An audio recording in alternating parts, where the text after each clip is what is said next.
Hi friends, உமாவிருந்தகம் சேனலுக்கு welcome பண்ணுறேங்க. இன்றைக்கி வந்து நம்ம என்ன ரெசிபி பார்க்க போகிறோம்னு பார்த்தீங்கன்னா, ரொம்ப சிம்பிளான அதே சமயம் ஒரு சூப்பரான லஞ்ச் பாக்ஸ் ரெசிபி தான்.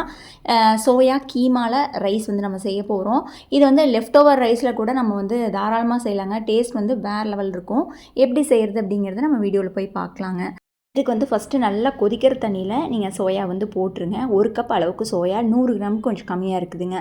இதை வந்து ஸ்விட்ச் ஆஃப் பண்ணிவிட்டு ஒரு 10 to 15 நிமிஷம் ஊற வச்சுருங்க. இப்போ பார்த்திங்கன்னா நல்லா ஊறி வந்துருச்சு. இது 2 தடவை நல்லா சுத்தமாக அலாசிட்டு தண்ணி வந்து நல்லா புழிஞ்சு எடுத்துக்கோங்க. 2 தடவை நல்லா அலாசி புழிஞ்சிட்டிங்க அப்படின்னா அதில் இருக்க வலுவலுப்பு தன்மையும் அந்த ஸ்மெல்லும் நமக்கு போயிடும். மசாலாஸ் ஈஸியாக உள்ளே இறங்குங்க. இப்போ வந்து இது ஆறுனதுக்கப்புறம் நல்லா மிக்சியில் போட்டு பல்ஸில் விட்டிங்கன்னா நல்லா பொடிஞ்சு வந்துடும்.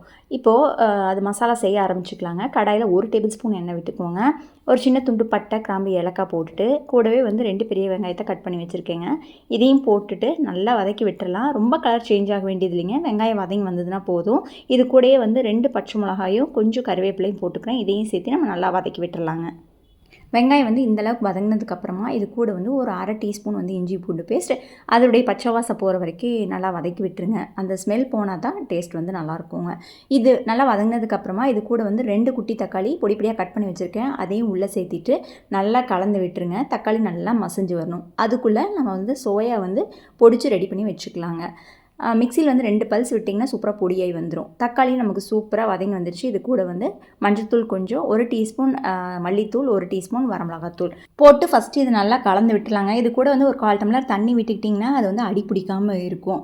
நல்லா மிக்ஸ் பண்ணி விட்டுருங்க. இப்போ வந்து இது கூட வந்து 1 டீஸ்பூன் உப்பு போட்டுட்டு இந்த ரைஸ்க்கு தேவையான அளவுக்கு இப்போவே சேர்த்திடுங்க. கடைசியாக வந்து நம்ம பிடிச்சி வச்சுருக்கிற சோயாவை வந்து உள்ளே சேர்த்திக்கலாங்க. சோயா வந்து இந்த மசாலாவில் வந்து ஒரு 2-3 நிமிஷமாவது குக் ஆகணும். அப்போ தான் அந்த மசாலாஸ் வந்து ஈஸியாக அது கூட ஒன்றா சேர்ந்து நமக்கு சாப்பிட்றதுக்கு வந்து நல்லாயிருக்குங்க. நல்லா கலந்து விட்டுருங்க. சோயாவை இந்த மாதிரி கீமா பண்ணிவிட்டு நம்ம சேர்த்தும் போது மசாலாஸ் வந்து ஈஸியாக விட்டுங்க. டேஸ்ட்டும் சூப்பராக இருக்கும். இப்போ ஃப்ளேமை வந்து நல்லா கமிச்சு வச்சுட்டு தட்டு வச்சு மூடிடுங்க. ஒரு 2-3 நிமிஷம் கழித்து ஓப்பன் பண்ணி பார்த்தீங்கன்னா சோயா வந்து சூப்பராக மிக்ஸ் ஆகி தண்ணியெல்லாம் ட்ரை ஆகி நமக்கு வந்து சூப்பராக ரெடியாகி வந்திருக்கு. இந்த ஸ்டேஜில் வந்து நம்ம வந்து கொஞ்சோண்டு பெப்பர் ஒரு 1/4 டீஸ்பூன் வைங்களேன், அதை போட்டுக்கலாம். கரம் மசாலா ஒரு 1/4 டீஸ்பூன் இதையும் போட்டுக்கலாம். இது வந்து கடைசியாக சேர்த்துங்க. அப்போ தான் அதோடைய ஃப்ளேவர் வந்து நமக்கு வந்து அப்படியே இருக்கும். நல்லா கலந்து விட்டுருங்க. இனி வந்து நம்ம வந்து ரைஸ் வந்து சேர்த்திக்கலாங்க.